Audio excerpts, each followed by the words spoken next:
வணக்கம். காளி அஷ்ட மாந்திரீகம்.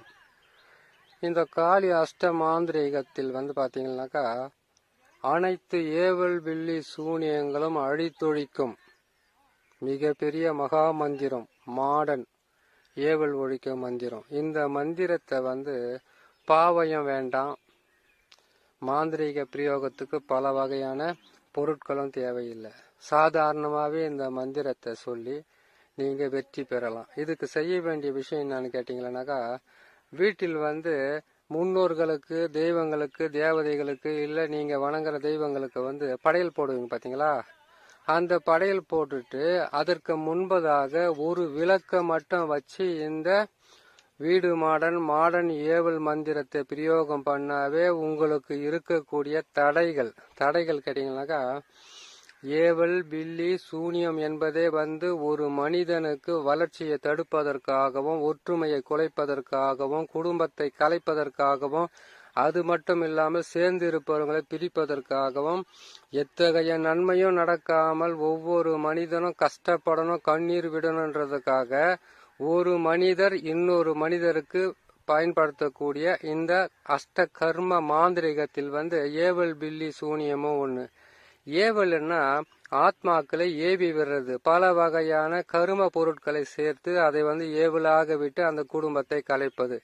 எத்தகையான பொருளை ஏவல்களாக விட்டாலும் அமாவாசை தோறும், செவ்வாய்க்கிழமை தோறும், சனிக்கிழமை தோறும், வெள்ளிக்கிழமை தோறும், பௌர்ணமி தோறும் இந்த மந்திரத்தை நீங்க தினமும் நீங்க உச்சாடனம் செய்றீங்க. அதாவது கேட்டீங்கன்னாக்கா, இந்த மந்திரத்தை சொல்றீங்கன்னாக்கா, உங்க குடும்பத்தில் எத்தனை வருஷம் ஆனாலும், எத்தனை ஆண்டு காலங்கள் ஆனாலும் மாந்திரிக பிரயோகம் பலிக்காது. உங்க காலடி மண் எடுத்தால் மட்டும், இல்லைன்னாக்கா உங்க வீட்டிலிருந்து துணியோ முடியோ ஏதாச்சும் ஒன்று எடுத்து செய்திருப்பாங்கன்ற பயமா இருக்கா உங்க வீட்டில்? ஒன்றும் வேணாம். பசுமாட்டு கோமின்னு ஒன்று இருக்கு. பசுமாட்டு கோமியத்தில் என்னெல்லாம் செய்யலாம் தெரியுங்களா? அதுவும் கன்று ஈனாத பசு, காளை மாடு இல்ல, பசு மாடு, கன்று ஈனாத பசு ஈனக்கெடாரின்னு சொல்லுவாங்க. அதனுடைய சாணமும் அதனுடைய கோமியமும் ஆயிரக்கணக்கான மாந்திரிகரையும் அழிக்கக்கூடிய மிக வல்லமை பெற்றது இது. இத்தகையான இந்த பசுமாட்டு கோமியத்தையும் சாணத்தையும் வீட்டில் வைத்து கொண்டு ஒரு மாந்திரிகரை கூட அணங்காமல் குடும்பத்தில் இருக்க அனைத்து வகையான ஏவில் பில்லி சூனியங்களையும் உங்க காலடி மண்ணே எடுத்து அவங்க கையில கொடுத்தாலும் செய்ய முடியாத அளவுக்கு மிகவும் அதை கட்டினாக்கா உங்க குடும்பத்துக்கு அஷ்டபந்தனமே அதுவே தான். 4 திசை 8 திக்கு 16 கோணத்துக்கு. அப்படிப்பட்ட அந்த பசுமாட்டினுடைய கோமியத்தை எடுத்து வச்சுக்கோங்க. கொஞ்சமா அது போடுற சாணத்தை எடுத்து வச்சுக்கோங்க. அந்த சாணத்தை எடுத்து ஒரு வெயில் என்ன பண்ணுங்க, இந்த விரட்டியை தட்டி வைப்பாங்க, அப்படி தட்டி வச்சிருங்க சொல்றேன். தட்டி வச்சுட்டு அதை அருகம்புல் கற்பூரம் போட்டு எரிச்ச சாம்பல் ஆக்கிங்க. சாம்பல் ஆக்கிட்டு அதோட அம்மன் பச்சரிசின்னு ஒன்று இருக்கும். அடுத்தது பார்த்தீங்கன்னாக்கா, அம்மன் பச்சரிசி எல்லாம் தெரியுமா உங்களுக்கு? திருநீற்று பச்சலை தெரியுமா? இதையாவது எடுத்துக்கோங்க. இதுவும் தர்பப்புள்ளியும் கற்பூரத்தையும் போட்டு எரிச்சு வீட்டில் வச்சுக்கோங்க. ஒவ்வொருடைய வீட்டுக்குமே, ஒவ்வொருவருடைய தாய்மார்களுக்கும், பெரியோர்களுக்கும், முதியோர்களுக்கும், ஒவ்வொரு நண்பர்களுக்குமே இது பயன்படும். ஏன்னு கேட்டீங்கன்னாக்கா, பலிதமே இல்லாததை பலிதமாக்கி கொடுப்பது சில மாந்திரிகர். அந்த மாந்திரிகத்தை பொறுத்த வரைக்கும் வீடு மாடன் ஏவல் இந்த மந்திரத்தை பிரயோகம் பண்ணதுல, அந்த வெறும் மந்திரத்தை மட்டும் பிரயோகம் பண்ணிக்கிட்டு இருந்த போது அந்த மந்திரத்துக்கு தேவையான முழு மூலாதாரம் சொல்லக்கூடிய அந்த பொருட்கள் இருந்தால் தான் செய்ய முடியும். சரிங்களா? அந்த சாணத்தை நீங்க எடுத்து விபூதி ஆக்கிட்டீங்களா? அம்மன் பச்சரிசி அப்படி இல்லைன்னு கேட்டீங்கன்னா திருநீற்று பச்சிலை இதை போட்டு நீங்க தர்பப்புல்லை போட்டு கற்பூரத்தை போட்டு, இதுக்கு எண்ணெய்லாம் ஊற்றக்கூடாது. அப்படியே கற்பூரத்தை போட்டு நல்லா காய்ச்சதுக்கு அப்புறம் கற்பூரத்தை போட்டு எரிச்சிங்கன்னாக்கா, ஒரு மண் பாத்திரத்தில் போட்டு எரிச்சிங்கனாக்கா அப்படியே சாம்பல் ஆகிடும். அது திருநீராக வச்சுக்கோங்க. கூட திருநீற்று பச்சலையை போட்டுக்குங்க. காய வச்சுட்டு செய்யுங்க. அடுத்தது தர்பப்புல்லை போட்டு செஞ்சுக்கங்க. அடுத்தது அந்த ஈனக்கெடாரின்னு சொன்னாலே அந்த பசுமாட்டு கோமியத்தை உள்ளே வச்சுக்கோங்க. படையில் மூளை இதில் போட்டுருங்க உங்கள் வீட்டில்.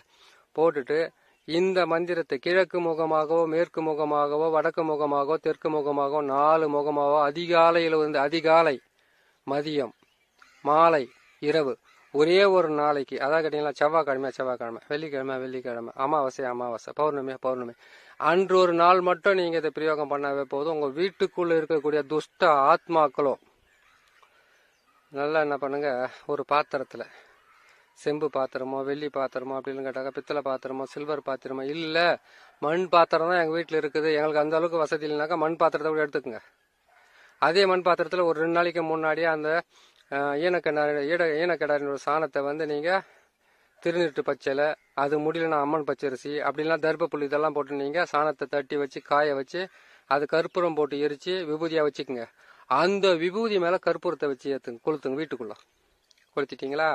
அந்த மந்திரத்தை சொல்கிற வரைக்கும் அந்த மாட்டு கோமின்றது, பசுமாட்டு கோமின்றது அப்படியே இருக்கணும். மந்திரத்தை வந்து, அதாவது வெள்ளிக்கிழமை செய்கிறீங்களா, கிழக்கு காலை விடிய காலம் கிழக்கு, மதியம் மேற்கு, சாயந்தரமாக வடக்கு, நைட்டுக்கு வந்து தெற்கு, இந்த 4 மொழியிலே மந்திரத்தை சொல்லிட்டு அந்த 4 மொழியும் உட்காந்து மந்திரத்தை சொன்னதுக்கப்புறம் அந்த மாட்டு கோமியத்தை நீங்கள் பிரயோகப்படுத்தணும். அதுக்கு முன்னாடி நீங்கள் பிரயோகப்படுத்தக்கூடாது.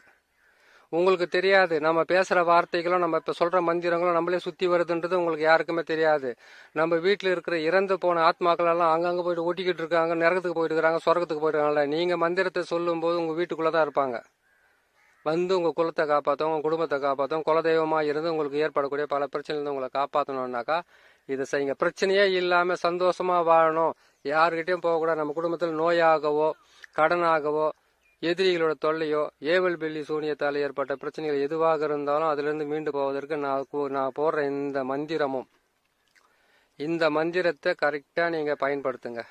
சொன்ன மாதிரி இந்த மந்திரத்தை அதிகாலையில் வெள்ளி அல்லது செவ்வாய் அல்லது அமாவாசை அல்லது பௌர்ணமி தினத்தன்று மட்டும், மாசத்துல ஒரே ஒரு நாள் அமாவாசை செஞ்சுக்கலாமா, பௌர்ணமிக்கு மட்டும் செஞ்சுக்கலாமா, வெள்ளிக்கிழமை மட்டும் செஞ்சுக்கலாமா, பௌர்ணமி, இந்த 4 நாளையும் ஒரு மாசத்துல நீங்க பயன்படுத்துங்க.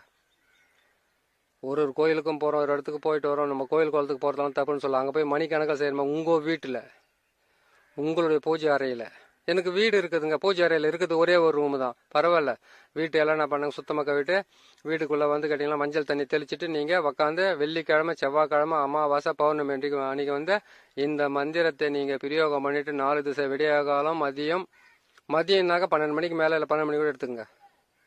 சாயந்தரன்றது வந்து 4லேருந்து 6 எடுத்துங்க. இரவுன்றது 8 மணிலேருந்து 9 மணிக்குள்ள எடுத்துங்க. இந்த நேரங்களில் மந்திரத்தை சொல்லிட்டு அங்கே வச்சிருக்கீங்களா, காலையில் மந்திரம் சொல்லும் போதும் கற்பூரத்தை வந்து நீங்கள் அந்த நான் சொன்ன மாட்டு சாணத்தில் வந்து விபூதி ஆக்கி அந்த விபூதி மேலே வந்து கற்பூரத்தை ஏற்றுறீங்க இல்லையா, அதை ஏற்றிட்டு ஒரு என்ன பண்ணுங்க கேட்டீங்கன்னாக்கா, அந்த சாயந்தரம் முடிஞ்சதுக்கப்புறம் 4 வேலையுமே கற்பூரத்தை அதில் ஏற்றிட்டீங்க. அதுக்கப்புறமா இந்த மாட்டு கோமி இருக்கு பார்த்தீங்களா, பூஜை அறையை முதல் கொண்டு இருந்து எல்லா ரூம்லேயும், ஒரே ரூம் வந்தால் பூஜை அறையிலேருந்து அப்படி தெளிச்சுக்கிட்டே வெளியே வாங்க. வெளியே வந்துட்டீங்களா, அதில் இருக்கிற விபூதியில் வந்து கற்பூரத்தை போட்டு ஏற்றி மந்திரத்தை சொல்லிக்கிட்டே இருந்தீங்களா, நான் போட்ட அந்த மந்திரத்தை, அந்த விபூதியவே வாசல் இருக்குது பார்த்தீங்களா, உங்கள் வாசல் படி தலைவாசல் வெளியே இருக்குது பார்த்தீங்களா, அங்கே மட்டும் லேசாக கீழே மட்டும் கொஞ்சமாக எடுத்து தெளிச்சுட்டு உங்கள் நெத்தியில் வச்சுக்கிட்டு நீங்கள் இருக்கிற வேலையை பாருங்கள். இதை நீங்கள் கடைப்பிடிச்சு செய்யுங்க. உங்களுக்கு ஏவல் பில்லி சூனியத்தால் இருக்கிறது காட்டேரி முதல் கொண்டு இருந்து சகல துஷ்ட ஆத்மாக்களையும் எதை வச்சு செய்தாலும் உங்கள் வீட்டுக்குள்ள பலிதம் ஆகாது என்பதை நீங்கள் உறுதியாக தெரிஞ்சுக்கலாம். வருஷத்துக்கு ஒரு நாள் முடிஞ்சா 4 மூலையில் 4 எலுமிச்சம்பழத்தை பலி கொடுங்க. வருஷத்துல ஒரு நாள். இல்லை உங்களுக்கு வசதி இருக்குதுனாக்கா 4 கல்யாண பூசணிக்காய் வெள்ளை பூசணிக்காவை பலி கொடுங்க. இல்லை உங்களால் முடியும்னு கேட்டீங்களானாக்கா, அதாவது சைவமாக இருந்தாக்கா அது கொடுங்க, அசைவமாக இருந்தாக்கா ஒரு கோழியோ அப்படின்னு கேட்டாக்கா ஒரு ஆடோ நீங்கள் பலி கொடுத்து சமைச்சு, இந்த ஆடோ கோழியோ பலி கொடுக்கும்போது சமைச்சு மற்றவங்கள தான் போடணுமே தவிர நம்ம சாப்பிடக்கூடாது. இந்த மந்திரத்தை வந்து சொல்லி நான் சொல்கிற மாதிரி செய்யுது செவ்வாய்க்கிழமை வெள்ளிக்கிழமை பயன்படுத்துங்க. இந்த மந்திரத்தை முதல்ல வந்து நீங்கள் கற்றுக்குங்க, சித்தி பண்ணிக்கிட்டீங்கன்னா உங்களுக்கு மிகவும் நன்மையாக இருக்கும் என்று சொல்லி இன்னொரு நல்ல பதிவு உங்களை சந்திக்கிறேன். நன்றி, வணக்கம்.